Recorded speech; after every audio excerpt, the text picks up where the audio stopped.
falo que já é lei, tá? Já foi sancionada uma lei em 2017 que as crianças que é obrigatório usar um instrumento de avaliação formal de desenvolvimento para avaliar as crianças, nas crianças até os 18 meses, né? Então, isso hoje já é obrigatório. E é muito importante ter atenção a esses sinais. Por exemplo, tem uma escala de observação de Bryson, foi de 2007, se eu não me engano, e lá tem sinais de risco para autismo, e ele já pode ser aplicado, essa escala, a partir de 6 meses até os 18 meses, sendo que ele é mais específico a partir de 12 meses, né? Então, tem alguns sinais que a gente já consegue perceber, entendendo que alguns bebês vão manifestar muito cedo, enquanto outros vão demorar um pouco mais, né? Alguns estudos mostram, até um brasileiro mostra que quando eles comparavam crianças de 6 meses, bebê de 6 meses, que fecharam o transtorno do espectro e outros não, eles não tinham diferença, não tinha uma diferença muito evidente, mas a partir dos 12 meses fica mais evidente. E o que bate muito com essa escala, né? Então, eu vou falar alguns sinais. Um sinal muito importante que a gente consegue ver muito cedo é o contato visual. Que é o que a sua pequena não fazia. A amamentação. Eu lembro que na época, Elisa, a gente botava ela aqui, ó, ela virava o rostinho para o outro lado. A gente virava aqui, ela virava o rostinho para o outro lado. A gente jogava ela aqui em cima, ela lateralizava o rostinho. Então, o contato visual, gente, eles já olham desde muito pequenininho. Uma outra coisa também muito importante é a intenção, a antecipação sensório-social, né? Que você brinca, faz... Aí você brinca, o neném ri. Você brinca, ele ri de novo. Aí você para. No que você para, ele tem que pedir mais. Então, ele mexe a perninha, ele mexe o bracinho. Se ele não está fazendo isso, você parou para ele, tanto faz.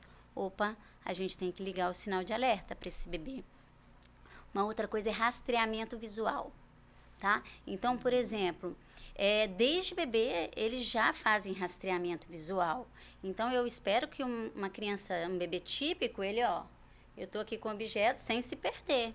Então, o bebê com risco de TEA, por exemplo, ele se perde. Você está aqui, ó, ele olha para o outro lado, você vem aqui, ele olha para o lado. A gente teve um bebê, inclusive com os alunos, 4 meses. A gente foi fazer o rastreamento visual, a importância das minúcias, dos detalhes, das escalas, do desenvolvimento não ser baseado no eu acho. Né? Não é protocolo, né, Thalita? Protocolo. A ciência está aí para nos direcionar.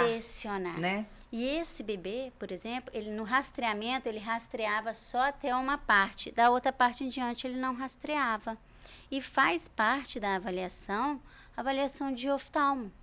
Esse bebê tinha 13 graus de miopia do lado direito. Meu Deus. As questões dele é porque ele não enxergava. Não era porque ele tinha que ele tinha TEA. Então, a importância. Mas esse é um sinal de risco, né? Uma outra coisa, o que eu espero, aos 9 meses, que os bebês já respondam ao nome. Thalita, fala um pouquinho mais perto do microfone. Ai, desculpa. Que eles já respondam, que eles já respondam ao nome. Por exemplo, eu chamo... A gente precisa entender o que é boa resposta ao nome, tá? A gente tem que olhar o tempo e a sustentação do olhar. Pensa comigo. Então, eu chamei Gessandra. Então, o tempo, geralmente, ele é rápido. Se a criança não está distraída, por exemplo, ele é rápido. Se está distraída, às vezes vai demorar um pouquinho mais. E a sustentação. Eu chamei Gessandra, por exemplo. Eu chamei João. Eu espero o quê? Que ele olhe. O fato de olhar é comunicação não verbal. Já reparou quando você está andando na rua e encontra 2 pessoas, o olhar a gente acena? Isso é comunicação não verbal. Exatamente. Então, às vezes, aquele bebezinho que se chama João, ele até dá um risinho, sabe? Eu saio correndo. Você vê que ele responde, mas ele não te olhou, ele não está fazendo comunicação verbal. Não verbal. Então, isso é sinal de risco para TEA. E uma coisa que eu gosto muito de frisar e que hoje é um sinal muito importante e até preditivo, ele é um fator importante da fala, né? É a atenção compartilhada. O que é a atenção compartilhada, né? É a capacidade que o outro tem de prestar atenção naquilo que eu estou prestando. Então, a gente aprende por cópia. Então, por exemplo, eu apontei o passarinho. Eu falo que no consultório tem um passarinho inimaginável que ninguém nunca viu, né? Que todo mundo chegou e já tô, ó, passarinho, ó, passarinho. Então, apontei, esse bebê o quê? Olhar, ele está compartilhando da mesma atenção que eu. Então, por exemplo, se eu tô... então, quando eu vou ensinar a falar, né? Então, eu falo assim, ó, aponto e falo microfone. Então, o cérebro, ele faz um pareamento visual auditivo. Exatamente. Microfone. Então, se quando eu aponto, essa criança não olha, como ela vai fazer esse pareamento, né? Então, isso é um sinal precoce, muito importante. Ali já está presente, volta de 8, 9 meses. Se esse bebê não está apresentando atenção compartilhada, não responde ao nome, ou responde, a resposta é baixa. Esse bebê não imita, porque eu espero que ele já imite, né? Eu espero que ele vocalize muito, né? Então, não está vocalizando, vocaliza pouco, não está lalando. A gente tem que ter atenção, sabe? A gente tem que ligar o pisca-alerta, a gente tem que e já ir conversando com essa família, né? Pra gente começar um trabalho ali precoce.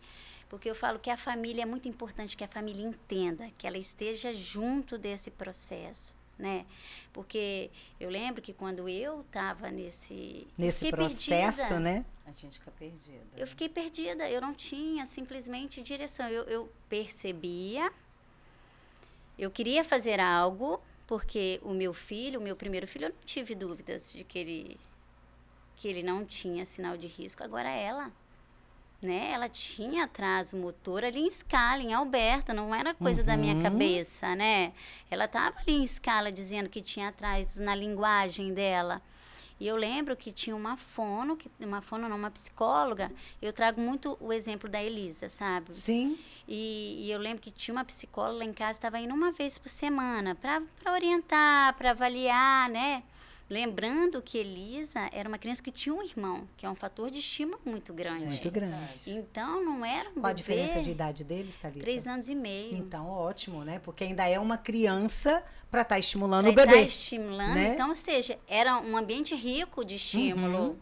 Né? Eu chamo de coterapeuta, né? Coterapeuta, ele era um ambiente rico de estímulo.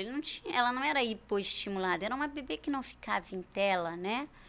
E aí, quando ela chegou para mim, ela virou para mim e falou, olha, é com muita cautela que eu vou falar isso para você, com muito cuidado. Eu lembro que quando ela falou isso, eu cheguei até a segurar na...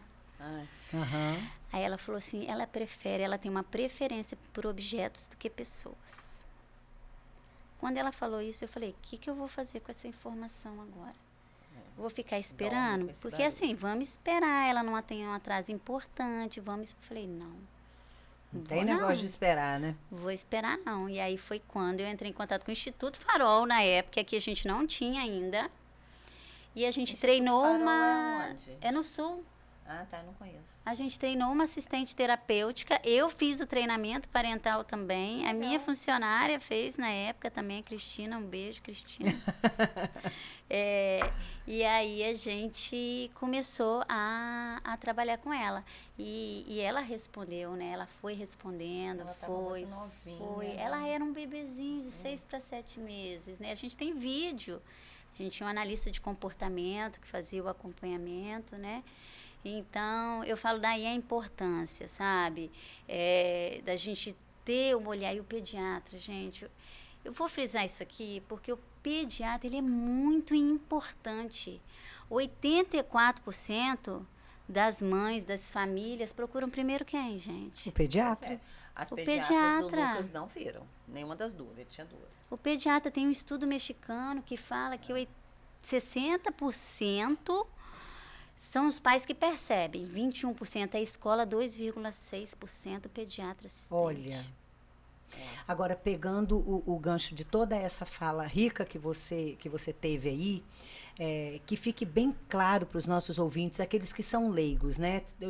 Você tem uma fala de uma mãe, mas uma mãe que é pediatra, né? Então, ou seja, é uma mãe que é uma profissional, trabalha com crianças, tem vários parâmetros, além do filho que já era o seu parâmetro, mas você tem esse parâmetro.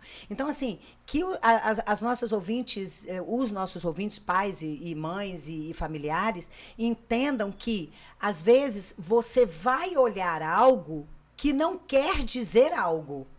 Mas que você procure o profissional. No seu caso, você está num nível, né, por ser uma médica, por ser uma pediatra, assim como a Kênia, uma psicóloga, uma profissional da área da saúde, o meu caso, uma fonoaudióloga, trabalho na área da saúde. Então, nós vamos ter um olhar com uma bagagem de conhecimento. Mas a gente fala para pessoas que não têm essa bagagem de conhecimento. Então, ele vai ter só essas dicas que foram pontuadas para você, muito bem pontuadas, por sinal. Ela vai olhar para aquilo e o que eu vou fazer com aquilo? Você sabia um pouco do que fazer. Apesar de que você também teve um momento de estar perdida.